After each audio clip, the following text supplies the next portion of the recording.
আসসালামু আলাইকুম সবাইকে। আচ্ছা, ছোট্ট করে আমার একটা স্টোরি তোমাদের সাথে শেয়ার করি। সেটা হচ্ছে আমার সেন্ট জোসেফে চান্স পাওয়ার গল্পটা। তো সেন্ট জোসেফে চান্স পাওয়ার গল্পটা শেয়ার করতেছি। নটর ডেমেরটাও একটু সংক্ষেপে বলব।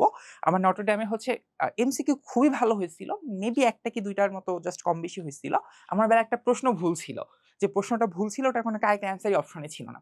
সো আমি ওটা জাস্ট স্কিপ করে আসছিলাম। আরেকটা মেবি জাস্ট ছোট্ট একটা ভুল করছিলাম। জাস্ট এতটুকুই। আমার এমসিকিউ মোটামুটি ফাটাফাটি দিয়ে আসছিলাম। জাস্ট একটু ভাইবাতে গিয়ে নার্ভাস হয়ে গেছিলাম। দ্যাটস ওয়াই আমার নটর ডেমের চান্সটা হয় নাই। বাট আমার সেন্ট জোসেফের এক্সপেরিয়েন্সটা অনেক জোস। সেন্ট জোসেফের পরীক্ষার দিন দেখো নটর ডেমের ক্ষেত্রে কি হইছে? নটর ডেমে যখন পরীক্ষা দিতে গেছি একটা মানে পাওয়া না পাওয়ার মধ্যে একটা দ্বিধাদ্বন্দ্ব ছিল যে ভাই যদি চান্স না পাইছি তাহলে জীবন শেষ। এরকম একটা টেনডেন্সি আমাদের মধ্যে অনেকেরই থাকে, আমারও ছিল। বাট সেন্ট জোসেফে যখন গেছি ওই টেন্ডেন্সিটা ছিল না। তখন খুবই রিল্যাক্স মুডে গেছি। শুক্রবারে পরীক্ষা ছিল। সকালবেলা বের হয়ে গেছি। রাস্তাতে কোনো জ্যামও ছিল না। পরীক্ষা হলে গিয়ে পরীক্ষা দিছি। পরীক্ষাটা আমার দোতলা একটা বিল্ডিং এ হইছে। একটু শীতের মতো সকাল ছিল আরকি। যতটা মনে পড়ে আরকি। মানে আবহাওয়াটা ঠান্ডা ছিল। একদম শীতকাল ছিল বলব না। আবহাওয়াটা ঠান্ডা ছিল। সো আবহাওয়া সুন্দর, রাস্তায় কোনো জ্যাম ছিল না। মুড খুবই ভালো ছিল। প্রিপারেশন মোটামুটি এসএসসি তে যা পড়ছি তাই। নতুন করে আর তেমন কিছু পড়তে হয় নাই। পরীক্ষার হলে গেছি। পরীক্ষার প্রশ্ন অনেক সহজ করছে। অঙ্ক-টঙ্ক ছিল, ফিজিক্সের কিছু সিম্পল প্রবলেম ছিল। মজা পাইছি আরকি প্রশ্নগুলো সলভ করে। সেটার থেকে বড় কথা হচ্ছে সেন্ট জোসেফের পরীক্ষা হওয়ার পরই ভাইবাটা হয়ে গেছিল। এবং নটরডেমেও হয়েছিল। বাট সেন্ট জোসেফেরটা খুবই ইন্টারেস্টিং। টিচার আসলে বারান্দায় জাস্ট একটা ডেস্কের উপর, একটা টেবিলের উপর ২ জন টিচার বসা ছিল। একজন হচ্ছেন একজন স্যার, একজন ম্যাডাম। স্যারটাকে আমি চিনি। চিনি কিভাবে? উনি হচ্ছে মেবি একটা এডটেক প্ল্যাটফর্মে হচ্ছে ফিজিক্স ক্লাস নিত আরকি। সো উনার নামটা আমার জানি না। বাট খুবই কুল একটা পারসন ছিল আরকি। সো উনি বসা, দেন পাশে একজন ম্যাডাম বসা। পরীক্ষা খুবই ভালো দিছি। আমি খুবই চিল মুড এ ছিলাম। দেন হচ্ছে উনারা ডাকলো। ডাকার পর উনাদের ওখানে গেলাম। গিয়ে সিম্পলি বসলাম। বসার পর তোমার নাম কি? কই পড়ছো? দেন হচ্ছে তুমি সেন্ট জোসেফে পড়তে চাও কিনা? কেন পড়তে চাও? এইরকম কমন কিছু কোয়েশ্চেন ছিল। একাডেমিক কোনো কোয়েশ্চেন ছিল না। নটরডেমে যেরকম কিছু জিকে রিলেটেড কোয়েশ্চেন করছিল এবং আমি জিকে তে বরাবরই কাঁচা অ্যান্ড খুবই কাঁচা এবং এত সিম্পল একটা প্রশ্ন করছে আমি সেটাও ভুল করে আসছি বিকজ আমার জিকে তে কোনো কনফিডেন্সই ছিল না। আমার ফিজিক্স, কেমিস্ট্রি, ম্যাথ, বায়োলজি দেন আমার একটা কনফিডেন্স আছে। আইসিটি দেন কনফিডেন্স আছে। বাট জিকে টিকেতে ভাই আমি আসলে নাই। ঠিক আছে? সো যাই হোক না কেন। সেন্ট জোসেফ এই জিনিসটা ছিল না। সেন্ট জোসেফে যে কাহিনীটা করছেন তারা আসলে খুবই ক্যাজুয়াল কিছু কোয়েশ্চেন। খুবই ক্যাজুয়াল, খুবই ক্যাজুয়াল যে তুমি কেন পড়তে চাও? কিভাবে আসলে সেন্ট জোসেফ সম্পর্কে জানছো? এই ব্যাপারগুলো আরকি। এই প্রশ্নগুলা করে। দেন জাস্ট তোমার রিয়াল লাইফ সম্পর্কে কিছু প্রশ্ন করছে। খুবই ইন্টারেস্টিং কিছু কোয়েশ্চেন মানে উনিও খুবই চিল মুড এ ছিল, আমিও খুবই চিল মুড এ ছিলাম। কনভারসেশনটা খুবই অমায়িক হইছে। উনিও খুবই কনফিডেন্স, টিচারও কনভিন্সড। স্যারই বেশিরভাগ প্রশ্ন করছে। ম্যাডাম একটু চুপচাপ ছিল আরকি। ম্যাডাম খুব বেশি প্রশ্ন করে নাই। এই প্রশ্নগুলো করার পর আমাকে জাস্ট ছেড়ে দেয়। দেন সেন্ট জোসেফে যে চান্স হবে কি হবে না এটা নিয়ে আমি একটু দ্বিধাদ্বন্দ্বে ছিলাম। মানে নটরডেমে যেহেতু হয় নাই সো একটা না হওয়ার একটা ভয় তো থাকে। সো তুমি যতই ভালো পরীক্ষা দিয়ে আসো, নটরডেমেও আমি ভালো পরীক্ষা দিয়ে আসছি।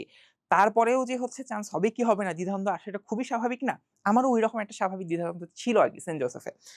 তো ওই দিনে একটা খুব ইন্টারেস্টিং জিনিস বলি। ওইদিন শুক্রবার যেহেতু ছিল সেন্ট জোসেফ থেকে বের হওয়ার পরেই রাস্তার অপোজিটে একটু বাম সাইডে গিয়ে রাস্তার অপোজিটে একটা মসজিদ আছে।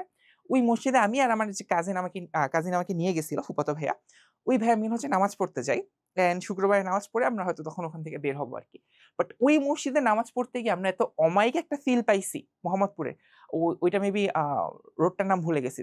মসজিদটার নাম বাইতুস সালাম বা বাইতুল ফজর এরকম কিছু একটা নাম ছিল আরকি মসজিদটা। এখন আমি প্রায় ওই মসজিদটাতে নামাজ পড়তে যাই। কারণ ওই যে ১ম দিন আমি যে ফিলটা পাইছিলাম ওখানকার বয়ানটা অনেক অস্থির ছিল আরকি। সো তোমরা যদি শুক্রবারে পরীক্ষা হয় ওখানে জুম্মার নামাজটা পড়ে দেখতে পারো। খুবই মজা পাবা। মজা পাবা বলতে স্পিরিচুয়াল একটা শান্তি পাবা আরকি। হ্যাঁ? তো ওই মসজিদের ফিলটা পাওয়া হচ্ছে আমার লাইফের সেন্ট জোসেফের পরীক্ষা দেওয়ার সাথে ওই গল্পটা অ্যাটাচ থাকে আরকি সবসময়। আমি এখনো যদি সময় সুযোগ পাই শুক্রবারের দিন আমি আসলে ওখানে নামাজ পড়তে যাই আরকি। একটা ভালো লাগা কাজ করে সবসময়। তো তারপরে যখন রেজাল্ট দিল সেন্ট জোসেফের, দেন একই সময়ে হচ্ছে আমার চয়েস লিস্ট থেকে ঢাকা কলেজের হচ্ছে রেজাল্ট আসে। সো আমি সেন্ট জোসেফেও চান্স পাই, আমার ঢাকা কলেজেও আসে। সো যদি একটু ফাইন্যান্সিয়ালি চিন্তা করো, যেহেতু আমি গ্রামে ছিলাম, আব্বু-আম্মুর উপরে ফাইন্যান্সিয়াল কোনো বার্ডেন ক্রিয়েট করতে চাচ্ছিলাম না।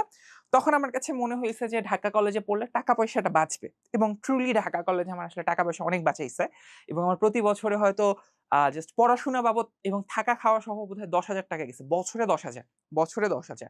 সো আমার হলে থাকতে ১ম বার দেয়া লাগছে ৳৩,০০০ পরের বার দেয়া লাগছে ৳৬,০০০ সো ২ বছর হলে থাকার জন্য আমার খরচ হইছে ৯,০০০ ধরলাম ১০,০০০ আর হচ্ছে তোমার কলেজের সব মিলায় খরচ হচ্ছে 10,000 টাকা পুরো 2 বছরে, টেস্ট টুস্ট সব সহ আর কি।